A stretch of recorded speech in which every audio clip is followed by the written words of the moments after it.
안녕하세요, 여러분.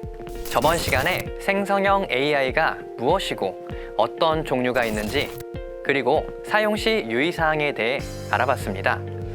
이번에는 이를 잘 사용하는 방법, 즉 원하는 답변을 얻기 위해 질문하는 방법에 대해 알아보겠습니다.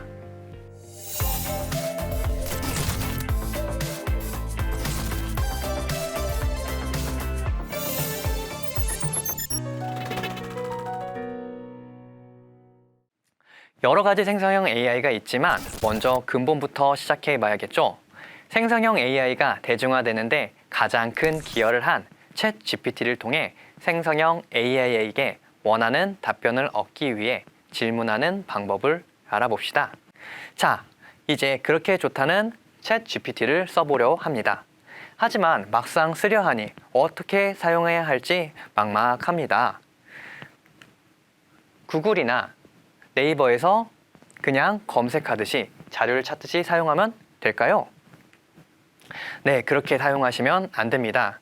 단순 검색하듯이 쓰면 제대로 쓰시지 못합니다. 그렇다면 어떻게 써야 할까요? 바로 질문하듯이 해야 합니다. 하지만 어떻게 질문을 해야 할까요?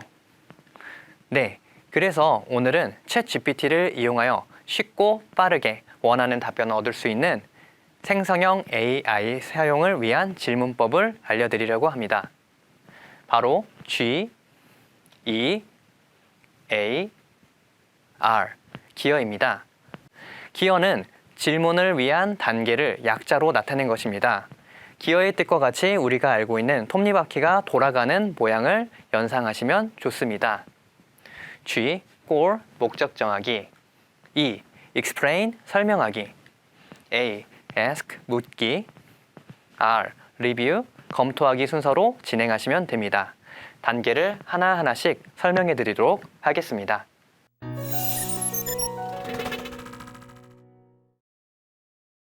먼저 꼴, 목적 정하기는 AI 챗봇을 활용해 어떤 지원을 받을지 목적을 명확히 하는 질문의 시작 단계입니다.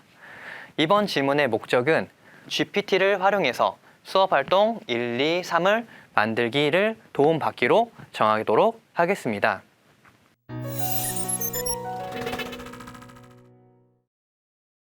다음으로는 explain, 설명 단계입니다.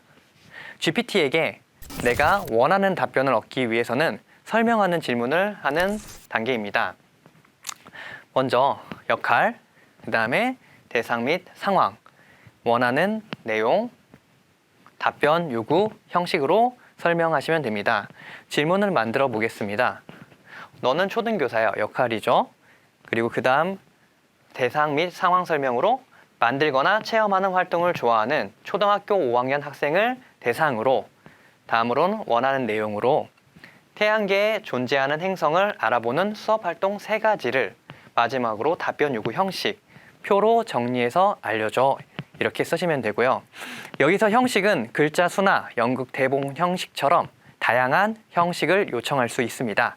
자, 그럼 explain 질문에 대한 입력을 해보고 답변을 살펴볼까요? 역할, 너는 초등학교 교사야. 대상 및 상황, 만들거나 체험하는 활동을 좋아하는 초등학교 5학년 학생을 대상으로. 원하는 내용, 태양계에 존재하는 행성을 알아보는 수업 활동 3가지를. 답변 요구 형식으로 표로 정리해서 알려줘. 자, 질문을 해봤습니다.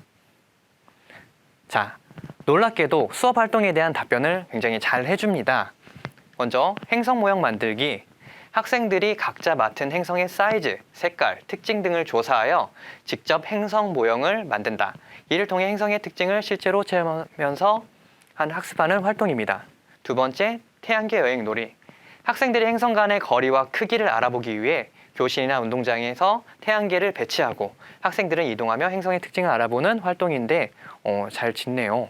그리고 마지막으로 행성 카드 교환 게임으로 학생들에게 각 행성의 특징을 적힌 카드를 나눠주고 정보 교환을 통해 완전한 태양계 카드 세트를 모으는 게임. 게임을 통해 행성에 대한 정보를 상호 교환하며 학습한다. 이런 식으로 잘 설계만 한다면 굉장히 재미있게 실질적으로 할 수 있는 활동을 추천해 준 것 같습니다.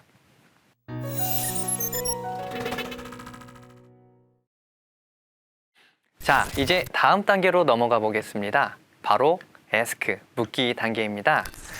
explain 단계의 질문으로 GPT가 답변을 해주었지만 마음에 들지 않거나 부족하면 원하는 답변을 위해 더 가까워질 수 있도록 계속해서 묻는 단계입니다.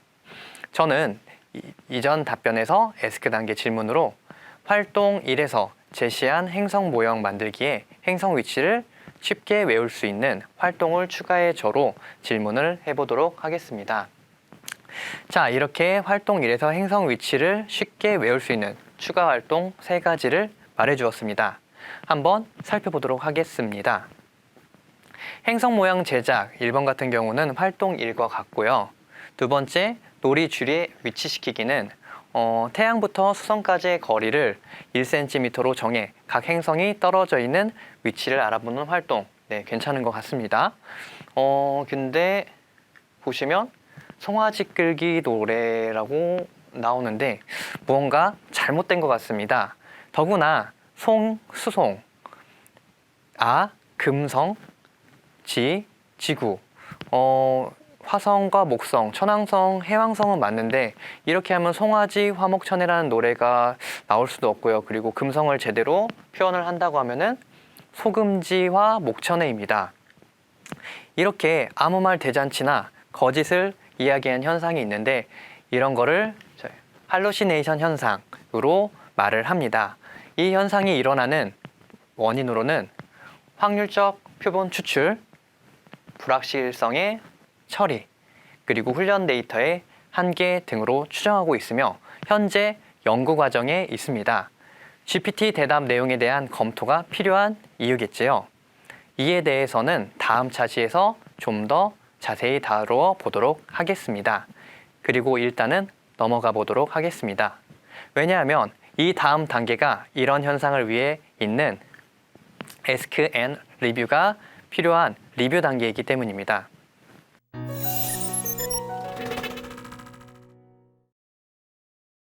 자, 리뷰, 검토하기 단계입니다. GPT를 이용할 때 가장 중요한 단계로 GPT의 답변이 내가 원하는 적절한 것인지, 거짓이나 윤리적 문제가 없는지 검토하는 단계입니다. 리뷰 단계로 생각해보니 송아지 끌기 노래는 들어본 적이 없고 이것은 할루시네이션 현상 같습니다. 그리고 다시 원하는 결과를 위해 다시 물어야 하고 이는 ask, 묻기 단계로 돌아가게 됩니다. 이런 과정이 ask and review 단계로 이 과정을 ask와 review 사이에 톱니바퀴가 도는 그림으로 표현했습니다. 우리는 원하는 답변이 나올 때까지 ask and review를 반복할 것입니다. 그럼 앞에 답변에서 이상했던 송아지 끌기 노래에 대해 질문해 보도록 하겠습니다. 송아지 끌기 노래는 들어본 적이 없어. 네, 이렇게 질문을 다시 GPT한테 해보니 아주 빠른 사과와 함께 다른 활동을 제안합니다. 다시 리뷰 단계로 답변을 한번 쭉 살펴보니 3번의 퀴즈 탐험과 행성 순서 매치 게임은 괜찮아졌는데 갑자기 2번 활동에서 문장 기억법 활용에 관련한 영어가 나옵니다. 보시면은 여기 나의 교육을 많이 받은 어머니께서 방금 우리에게 국수를 주셨다는 영어 문장이 나옵니다.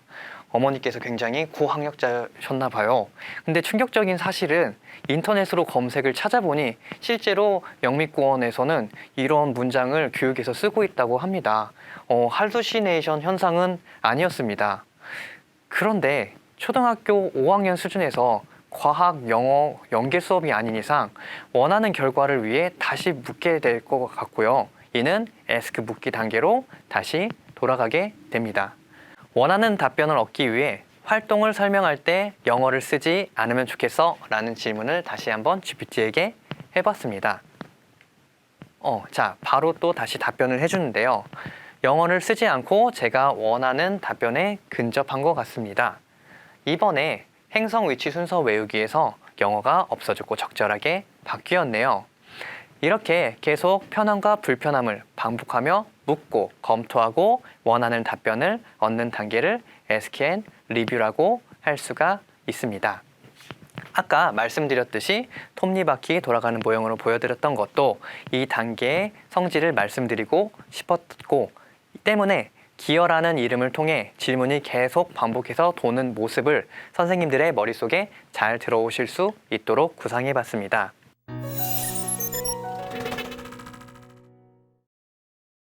다음으로는 이렇게 했는데 답변이 잘 나오지 않을 때 대처법에 대해서 말씀드리도록 하겠습니다. 원하는 답변이 바로 나오면 좋은데 오히려 질문을 하면 할수록 오히려 미궁 속으로 빠져나간다면은 새로운 익스플레인 단계부터 시작하는 게 좋습니다. 그래도 또 GPT의 대답이 계속해서 이상하다면 이전 질문의 대화를 그만두고 새 대화창을 만들어서 다시 시작하는 것도 좋은 방법입니다.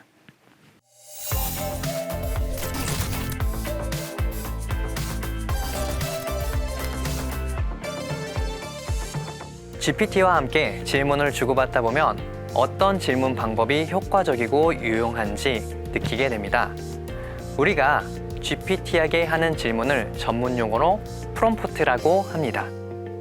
이 프롬프트를 얼마나 잘 쓰냐에 따라 얻을 수 있는 답변 내용의 질이 달라지고 이 프롬프트를 전문적으로 연구하고 잘 쓰는 직업을 프롬프트 엔지니어라고 하며 엄청난 연봉 대우를 받고 있다고 합니다. 물론 우리가 4억의 연봉을 벌 수는 없어도 생성형 AI를 사용하는 사람과 아닌 사람의 생산성은 엄청나게 벌어질 것이라고도 하니 한번 꼭 써보시길 권합니다.